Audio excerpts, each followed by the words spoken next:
TGK y Universidad Inteligencia Educa les dan la más cordial bienvenida al CyberGuard Day, segundo Foro Mundial de Ciberseguridad, Derechos Humanos e Inteligencia Artificial. Nos consolidamos como un espacio global de diálogo, innovación y colaboración estratégica, dedicado al análisis profundo de la protección de datos, el impacto de las tecnologías emergentes y las nuevas amenazas en el entorno digital. Juntos, reunimos a líderes y especialistas para reflexionar, anticipar escenarios y abordar los grandes desafíos de la seguridad de la información. Les invitamos a formar parte de esta experiencia transformadora.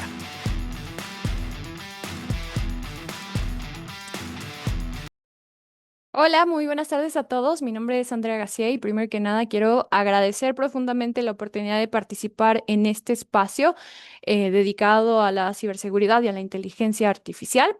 La presentación que yo voy a compartir el día de hoy con ustedes analiza una dimensión específica sobre la trata de personas, que es el proceso de reclutamiento que ocurre dentro de las plataformas digitales. Me interesa sobre todo observar en esta ponencia que antes de que exista una explotación, existe un proceso donde la persona fue identificada, contactada, persuadida y después conducida hacia la red de la trata, ¿no?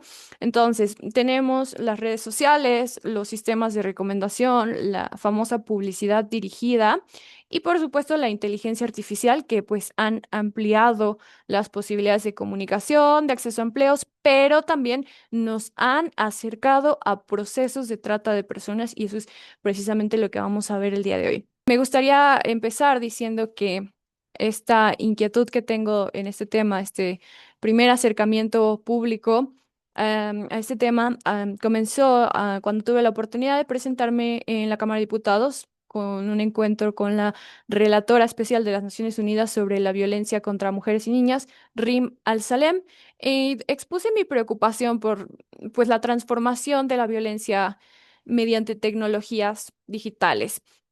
Hablamos de la captación, del acoso, de la explotación, que encuentran pues nuevas vías en estas plataformas que forman parte de la vida cotidiana de millones de personas. Eh, Obviamente desde este primer encuentro mi modelo, mi nivel de análisis ha ido ampliándose para hablar sobre cómo ocurre este proceso de captación, ¿no? Cómo se recopilan los datos, cómo se perfilan las conductas, y es un poco de lo que quiero compartir el día de hoy con ustedes. Em, Como les decía, la captación hoy ocurre en ecosistemas digitales. Para empezar, veamos eso de la captación. El proceso de la trata de personas es, digamos, lineal. Entonces, ocurre de esta forma. Hay una captación, un traslado, un mecanismo de control y finalmente la explotación. Nosotros nos vamos a estar enfocando en este primer punto, en este primer paso del proceso, que es la captación. Hoy en día, miremos a donde miremos, todo el mundo tiene un teléfono celular.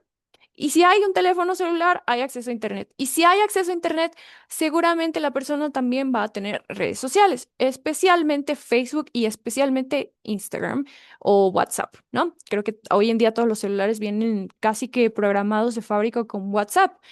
Eh, entonces, vamos a ver que, pues, desgraciadamente es muy común ver esta clase de titulares en las noticias, ¿no? Localizan hermanas reportadas como desaparecidas, fueron contactadas a través de Roblox, el 68% de la captación de la trata de personas es a través de redes sociales, o casos más extremos como este de que en Bolivia investigan presunta trata de personas para combatir por tropas rusas en Ucrania, o que una mujer denunció a Facebook por complicidad con una red de tráfico sexual de la que fue víctima. Em, Vamos a hablar ahora de los datos duros que tenemos sobre la captación. Primero, hay 69.627 víctimas identificadas. Esta parte de identificadas quiere decir que son solo aquellas que están registradas y reconocidas por autoridades o instituciones y no representan el número total de las víctimas que existen, ¿no? Es un número bastante aterrador probablemente y también probablemente uno al que nunca vamos a tener un acceso real, ¿no? Ahora, lo que sí sabemos es este porcentaje, ¿no? De esas víctimas, el 39% son mujeres, 23% son hombres.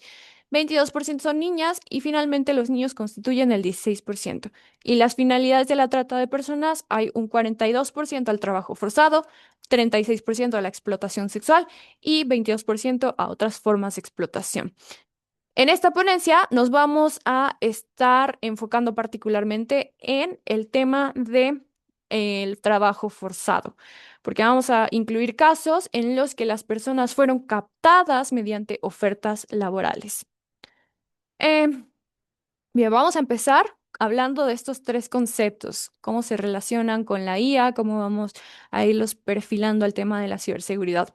Bien, primero hay que saber qué es la huella digital. Imagínense este escenario que creo que es un escenario bastante común en todos.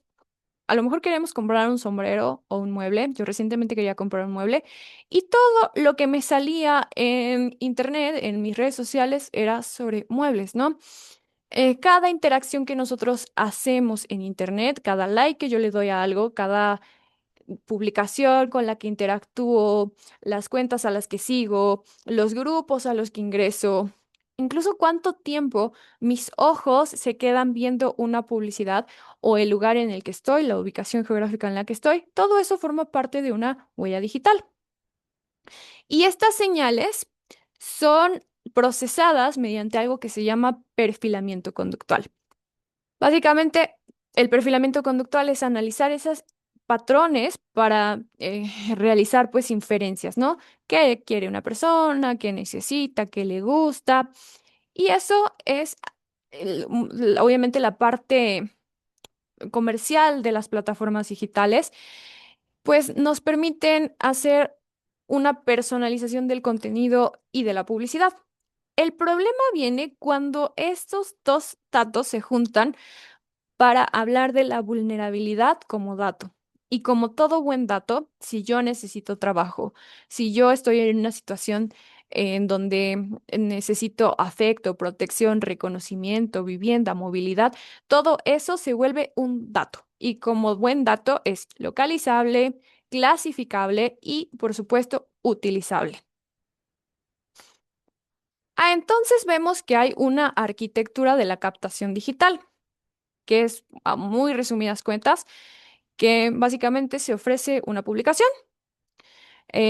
Esta publicación pues puede tener demasiados giros, ¿no? Una vacante laboral, un casting, una beca. Luego viene la amplificación de la interacción. ¿Cuántos likes recibe esa publicación? ¿Cuántos comentarios, mensajes, reacciones? Y después, el contacto, la persona que me escribe detrás de esa cuenta va a migrar al privado. Me van a pedir que a lo mejor le dé mi WhatsApp o algún mensaje directo, mi número. Y en este momento la conversación va a perder visibilidad pública. No vamos a hacer que la familia o las autoridades o los moderadores de las redes sociales observen el proceso. Después, la cuenta puede que desaparezca o que cambie y en este caso los reclutadores pues pueden reutilizar textos, fotografías, información de contacto nuestra. Y obviamente esto hace que la víctima quede fuera del radar institucional, ¿no? Las plataformas ve que ya hay una cuenta cerrada o una publicación eliminada y bueno, la autoridad pues ya no tiene información suficiente o la familia ya no tiene información suficiente para saber qué fue lo que condujo a la persona a la trata de personas, al proceso de la explotación como tal. Ahora vamos a hablar del principal tema hoy en día, que es la oferta laboral como un vector esencial de la capacitación, de la captación. Bien, obviamente la oferta laboral va a revelar que alguien está buscando empleo, que a lo mejor tiene disponibilidad y vamos a ver que la mayoría de las redes criminales hoy en día utilizan ofertas que combinan salarios atractivos, contratación rápida. Por lo regular, el trabajo que te ofrecen no es dentro de tu ciudad y ellos te pagan el viaje, te pagan el hospedaje. Em, y esto también funciona como un mecanismo de selección. Quien responde confirma que busca empleo, que le gusta esa remuneración que supuestamente le iban a pagar y que va a aceptar muy probablemente ese supuesto traslado, ¿no? Entonces, vamos a hablar de cómo hoy en día tenemos casos fatales y uno de los más dolorosos y más monstruosos que pueda haber ocurrido en nuestro país, que es lo que pasó en el rancho Izaguirre, y aquí estamos hablando de Teuchtitlán, Jalisco, en donde la oferta laboral llevó al reclutamiento forzado, ¿no? Estamos un poco mucho familiarizados con este caso, pero de acuerdo con la información que se ha sido integrada en la investigación pues, pública del caso, se difundían ofertas mediante redes sociales. Entre ellas, las vacantes eran en sí mismas como de puesto de guardia de seguridad y prometían pagos de entre los 4,000 y los 12,000 pesos semanales. Y la gente que le interesaba este empleo, pues era citada dentro de la central de autobuses, se movían de su ciudad a Guadalajara, Jalisco, llegaban allí y desde ese momento la familia perdía toda la comunicación, ¿no? Se eran despojadas de sus pertenencias, de sus teléfonos, incomunicados, sometidos a procesos de adiestramiento criminal. Entonces, retomamos este tema. La infraestructura digital de captación dentro de este caso era 39 perfiles que fueron eliminados inicialmente, 67 cuentas dadas de baja posteriormente. Y hablamos de más o menos 120 personas que fueron identificadas dentro de esta estructura investigada. 120 personas que tenían perfiles digitales, que eran reclutadores, que tenían pues estos procesos de puntos de reunión, de tortura.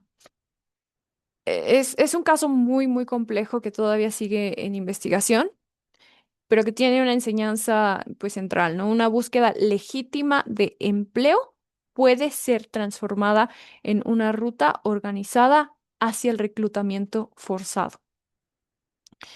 Ahora, esto hace que la IA generativa tenga un peso mucho más grande, ¿no? La inteligencia artificial generativa pues va a ampliar tres elementos fundamentales para una operación: la escala, la credibilidad y la personalización. Aquí tenemos un ejemplo de el creador de Facebook utilizado IA, donde parece una foto totalmente real, ¿no?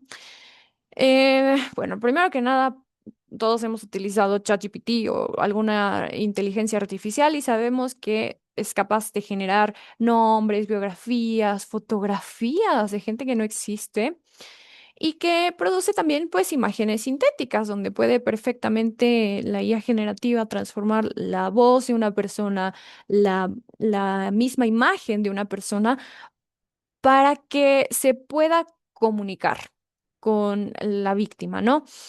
Hay perfiles falsos, imágenes totalmente creadas, voces clonadas, traducciones de automáticas, mensajes personalizados y respuestas que son una conversación totalmente fluida, ¿no? Realmente hoy en día la inteligencia artificial ha avanzado tanto que a veces hablas con algún chatbox y de pronto ni siquiera parece que es un chatbot. Entonces, creo que aquí viene también cómo la IA ha, pues, transformado este engaño, este proceso de captación en una operación mucho más rápida, más coherente y más creíble. Esto originalmente, todos estos procesos en el pasado, pues requerían bastante tiempo, una identidad falsa, requerían que la persona que estaba detrás, es decir, el criminal, el tratante, pues estuviera recopilando información, estuviera generando el perfil por su propia cuenta, estuviera creando a lo mejor documentos falsos y demás. Hoy en día lo hacen inmediatamente, todo a través de la inteligencia artificial generativa. Y aquí viene también el siguiente tema, la publicidad algorítmica. Si tú buscas un empleo, entonces vas a visitar páginas, vas a entrar a grupos, vas a observar videos. Y como resultado vas a, lo que decíamos, empezar a tener más contenido parecido. ¿Vas a tener ofertas legítimas? Sí, claro que sí, pero también vas a encontrarte con publicaciones fraudulentas que van a imitar un lenguaje, van a ver imágenes, te van a pedir un número, va a parecer que hablas con una persona totalmente creíble. Y de esta forma puedes estar también siendo víctima de una captación sin que tú sepas que lo está haciendo. ¿Es un riesgo al que todos estamos expuestos? Sí.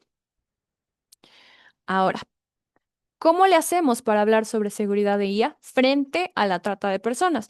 Porque bien, sí, tenemos muchos problemas, ya vimos a manera muy resumida, muy resumida todo este asunto, pero la IA también nos sirve y la ciberseguridad para prevenir, para detectar y para saber cómo responder.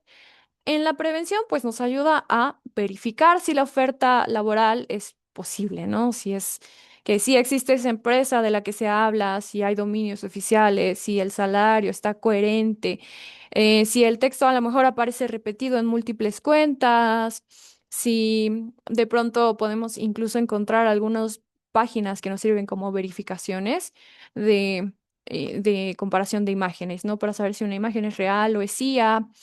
Entonces, al final podemos utilizar a la inteligencia artificial a manera de una buena herramienta para nuestra ciberseguridad, ¿no? Eh, Podemos también ver la trazabilidad financiera incluso, ¿no? Para conectar pagos por transporte, quiénes son las cuentas de contratación, si es que hay algún reporte dentro de ese trabajo. Y pueden también ayudarnos a preservar evidencia, ¿no? Capturas de pantalla, enlaces, los metadatos, las conversaciones. Así que hay un procedimientos en cadena de custodia para que la información pueda utilizarse después en una investigación. Em, Obviamente toda la aplicación de la inteligencia artificial pues debe incorporar una supervisión humana, privacidad y enfoque centrado en las víctimas. Ahora vamos a hablar también de pues la responsabilidad de gobiernos y sobre todo de plataformas digitales. Ya veíamos al inicio que hubo una mujer que sí, que denunció a Facebook por la participación que ella pues denuncia que existió entre Facebook y la red donde fue trata, ¿no? Entonces, las plataformas digitales tienen la responsabilidad por el control. Ellos diseñaron, ellos administran, ellos regulan y saben, porque lo saben, cuáles son los riesgos que hay dentro de su plataforma y si es que existen maneras de mitigarlo. Em, Todos estos datos que ellos tienen deben de servir para que las plataformas, Facebook, Instagram, la que sea, se responsabilicen no solamente cuando reciben una orden judicial del gobierno, una orden para revisar si es que hubo una denuncia, cómo fue el proceso, sino que deberían de tener previamente la oportunidad de identificar patrones, la reincidencia de perfiles, limitar las cuentas que están vinculadas entre sí, verificar ofertas sensibles y por supuesto, facilitar las rutas pues de denuncia accesibles. Y creo que es una experiencia que muchos hemos tenido cuando reportamos contenido en Facebook, por ejemplo, y Facebook te dice que no es cierto, que no ve nada malo y al final esa clase de respuestas tardías o sinceramente omitivas acaban generando que este proceso de la captación en la trata de personas pues avance, ¿no? Y por supuesto, esta responsabilidad no puede evaluarse a partir de la intención de facilitar un delito. Ninguna plataforma buscaría que eso ocurriera dentro de sí misma, ¿no? Pero sí que debe evaluarse a partir, pues, del conocimiento del riesgo y de la capacidad que tendría de intervenir. Entonces, no estamos diciendo que el gobierno, que las plataformas tengan que facilitar la captación o están trabajando a favor de la captación, sino ¿qué hizo el gobierno? ¿Qué hizo la plataforma con el poder y la información que tenía para impedir que se llegara a la trata de personas? Entonces, hoy en día los sistemas digitales son una necesidad prácticamente para nosotros. Pero si no hay un verdadero intención de las plataformas y del gobierno en tratar de prevenir que la trata ocurra dentro de sus plataformas en estos primeros procesos de la captación, entonces estamos hablando de que están siendo cómplices en el momento en el que tienen omisión de justicia. Eh, Finalmente, pues vamos a hablar de cómo también es importante tener la parte de la responsabilidad colectiva. Si veo que un amigo, un familiar, un niño incluso está pues viendo cosas que me parecen extrañas o que está hablando con alguien que parece como decimos ahora, ¿no? Una red flag, probablemente lo sea y probablemente sea también nuestra responsabilidad intervenir, hacerle saber a la persona que está probablemente siendo parte de un proceso en el que no conoce a quién está detrás. Y ese es uno de los problemas que tenemos con las redes sociales. No sabemos quién está en realidad detrás de esa cuenta, ¿no?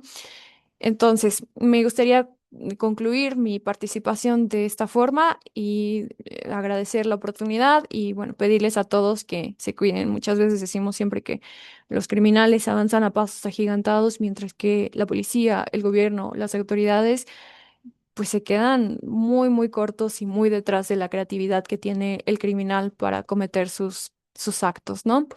Sería todo de mi parte. Un gusto haberlos saludado a todos. Muchas gracias por tenerme aquí el día de hoy. Nuestro sincero agradecimiento a la Secretaría de Seguridad Pública de Veracruz.